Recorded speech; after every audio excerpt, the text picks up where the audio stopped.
मुंबई में मॉनसून मतलब सिर्फ सुहाना मौसम नहीं, बल्कि ये बढ़ती स्वास्थ्य चिंताएं भी। आज हम इसी पर थोड़ी गहराई से बात करेंगे। हमारे पास एक स्वास्थ्य चेतावनी रिपोर्ट है और इसमें कुछ गंभीर आंकड़े सामने आए हैं। मकसद साफ है, इन बीमारियों के बढ़ते मामलों को समझना, उनके लक्षण और सबसे जरूरी उनसे कैसे बचा जाए।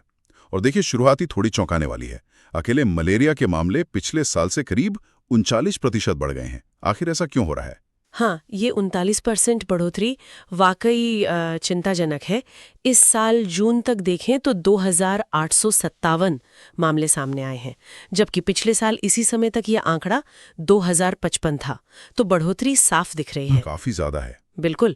और डॉक्टरों का मानना है कि एक तो बारिश जल्दी शुरू हुई इस बार, और जगह जगह पानी जमा होना ये मच्छरों के लिए पनपने का माहौल बना देता है।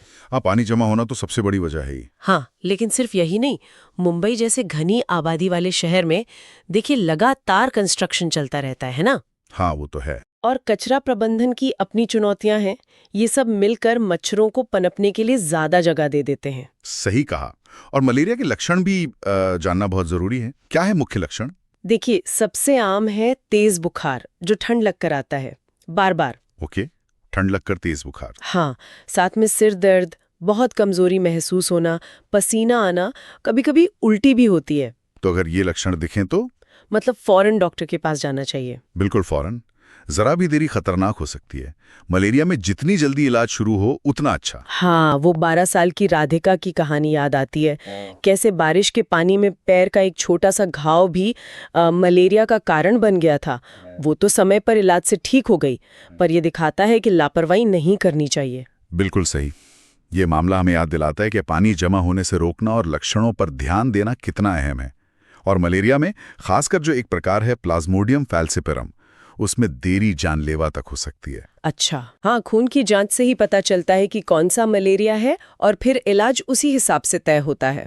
तो ये तो हुई मलेरिया की बात, लेकिन मच्छरों के अलावा पानी और खाने से जुड़ी बीमारियां भी तो बढ़ी हैं। गैस्ट्रो के मामले भी बढ़े हैं शायद। हाँ, गैस्ट्रोएंटेराइटिस, जिसे हम आमतौर पर गैस्ट्रो कहते हैं, उसके मामले भी पिछले साल से ज्यादा हैं। कितने मामले हैं इस बार? इस साल अब तक 4513 मामले रिपोर्ट हुए हैं, जबकि पिछले साल ये 4200 के करीब थे। और चिकनगुनिया, उसका क्या हाल है? चिकनगुनिया तो बहुत तेजी से बढ़ा है। पिछले साल सिर्फ 21 मामले थे और इस साल जून तक ही 136 मामले हो चुके हैं। अरे बाप रे, ये तो बहुत बड़ा उछाल है। हाँ, काफी ज्यादा। तो गैस्ट्रो के लक्षण क्या हैं? दस्त, उल्टी? हाँ, गैस्ट्रो में मुख्य रूप से दस्त, उल्टी, पेट में मरोड़ या दर्द, कमजोरी और कभी कभी बुखार भी आता है। और चिकनगुनिया में? उसमें तो जोड़ों का दर्द बहुत होता है, सुना। बिल्कुल। चिकनगुनिया की पहचान ही है तेज बुखार के साथ जोड़ों में भयानक दर्द। शरीर पर रैशेज यानी चकत्ते भी आ सकते हैं और बहुत ज्यादा थकान महसूस होती है। तो इन दोनों से बचाव के लिए सबसे जरूरी क्या है? साफ पानी और खाना? हाँ, सबसे प्रभावी तरीका यही है। साफ पानी पीना, चाहे उबाल कर या फिल्टर करके, और स्वच्छ ताज़ा बना हुआ भोजन करना। मॉनसून में ये और भी ज्यादा जरूरी हो जाता है, क्योंकि पानी के दूषित होने का खतरा बढ़ जाता है। पाइपलाइन में लीकेज हो सकती है, बाहर का खाना भी भरोसेमंद नहीं रहता। सही बात है। अच्छा, और डेंगू का खतरा भी तो बना हुआ है। उसके कितने मामले हैं? डेंगू के 452 मामले रिपोर्ट हुए हैं इस साल अब तक, जो पिछले साल के 431 से थोड़े ज्यादा हैं। इसके लक्षण मलेरिया से थोड़े अलग होते हैं ना? हाँ, डेंगू में भी तेज बुखार होता है, लेकिन साथ में बदन दर्द बहुत होता है। खासकर आंखों के पीछे दर्द महसूस होता है। अच्छा, आंखों के पीछे दर्द। हाँ, और बहुत ज्यादा कमजोरी लगती है।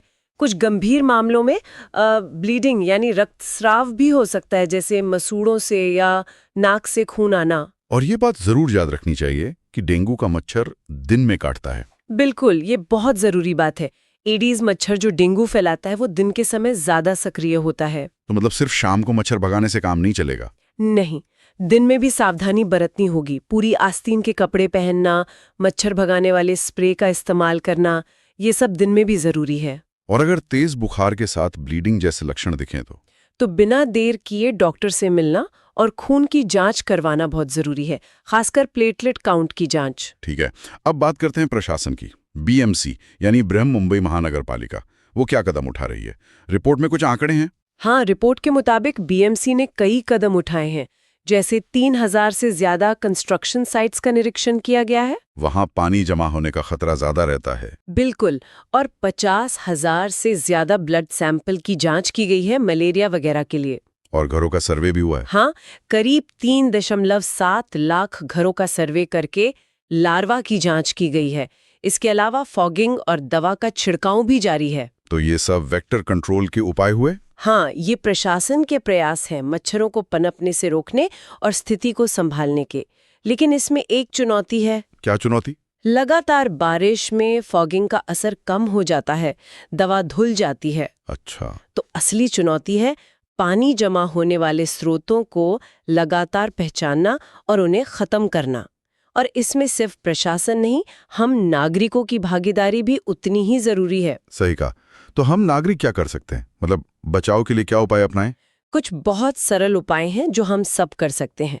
सबसे पहले तो अपने घर के अंदर और आसपास पानी जमा न होने दे। जैसे कूलर का पानी बदलते रहें। हाँ, कूलर का पानी हफ्ते में एक बार जरूर बदलें, उसे सुखाएं। गमलों के नीचे रखी प्लेटें, पुराने टायर, टूटे फूटे बर्तन, इन सब में पानी जमा हो जाता है। इन्हें साफ रखें या हटा दें। और पीने का पानी? पानी हमेशा उबालकर या किसी अच्छे फिल्टर से साफ करके ही पिएं। बाहर का पानी या शरबत पीने से बचें। कपड़े कैसे पहने? कोशिश करें कि शरीर ज्यादा से ज्यादा ढका रहे, खासकर शाम के समय और दिन में भी। अगर डेंगू का खतरा है, हल्के रंग के पूरी आस्तीन के कपड़े पहने। और मच्छरदानी या रिपेलेंट? हाँ, रात को सोते समय मच्छरदानी का इस्तेमाल करें और दिन में या शाम को बाहर निकलें तो मच्छर भगाने वाली क्रीम या स्प्रे लगा सकते हैं। बच्चों और बुजुर्गों का खास ध्यान रखना होगा, है ना? उनकी इम्यूनिटी शायद कमजोर होती है। बिल्कुल, बच्चे और बुजुर्ग ज्यादा संवेदनशील होते हैं। उन्हें साफ पानी दें, बाहर का खाना बिल्कुल ना दें। उन्हें बारिश में भीगने से बचाएं और अगर भीग जाए तो कपड़े फौरन बदलें। बाहर खेलने कम भेजें, खासकर जहां पानी जमा हो। और अगर बुखार तेज हो तो डॉक्टर को दिखाना ही बेहतर है, घरेलू इलाज पर निर्भर ना रहें। हाँ, तेज बुखार या कोई भी गंभीर लक्षण दिखें तो तुरंत डॉक्टर को दिखाएं। घरेलू नुस्खों के भरोसे रहने से बीमारी बिगड़ सकती है। ये छोटे छोटे कदम हैं, पर शायद बहुत असरदार हैं। बिल्कुल, ये संक्रमण की जो कड़ी होती है उसे तोड़ने में मदद करते हैं। हर एक व्यक्ति की सावधानी पूरे समुदाय की सेहत के लिए जरूरी है। अच्छा, कुछ गलतफहमियां भी होती हैं इन बीमारियों को लेकर, उन्हें भी दूर कर लेते हैं। जैसे क्या मलेरिया एक इंसान से दूसरे इंसान को छूने से फैलता है? नहीं, ये एक आम गलतफहमी है। मलेरिया इंसान से इंसान में सीधे नहीं फैलता। ये सिर्फ संक्रमित मादा एनोफिलीज मच्छर के काटने से ही फैलता है। ओके। और गैस्ट्रो, उसके लक्षण दिखने में कितना समय लगता है? गैस्ट्रो के लक्षण आमतौर पर दूषित खाना खाने या पानी पीने के 12 से 24 घंटे बाद दिखने शुरू हो सकते हैं।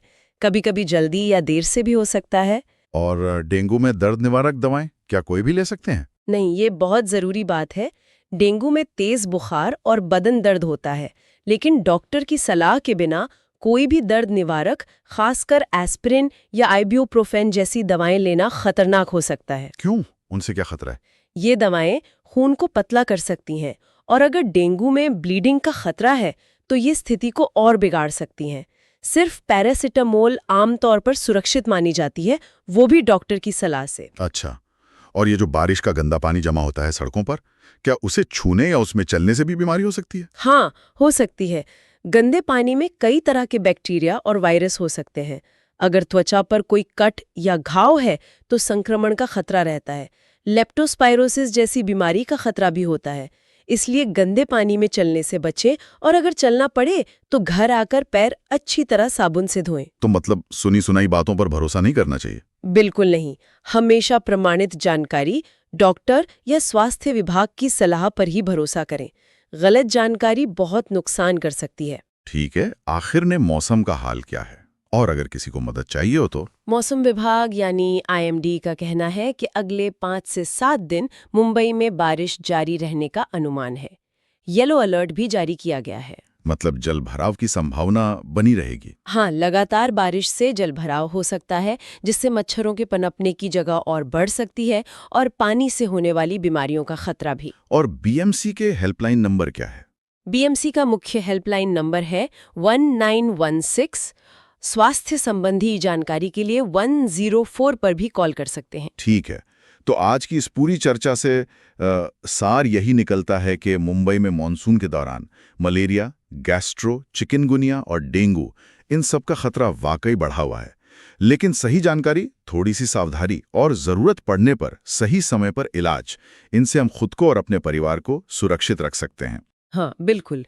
और ये आंकड़े और ये स्थिति हमें ये सोचने पे भी मजबूर करती है कि हम सिर्फ हर साल इन बीमारियों से लड़ने की तैयारी करते हैं या हम अपने शहरों को, अपने आसपास के माहौल को ऐसा बनाने पर भी काम कर रहे हैं जहां ये बीमारियां आसानी से पनप ही ना सकें। ये एक बड़ा सवाल है। हाँ, क्योंकि ये सिर्फ व्यक्तिगत सावधानी का मामला नहीं है। ये एक तरह से सामूहिक जिम्मेदारी और बेहतर शहरी नियोजन, बेहतर साफ सफाई व्यवस्था का भी सवाल है। हमें सोचना होगा कि एक समुदाय के तौर पर हम इन मौसमी स्वास्थ्य चुनौतियों का सामना करने के लिए कितने तैयार हैं और कैसे अपने वातावरण को स्वस्थ रखने में योगदान दे सकते हैं।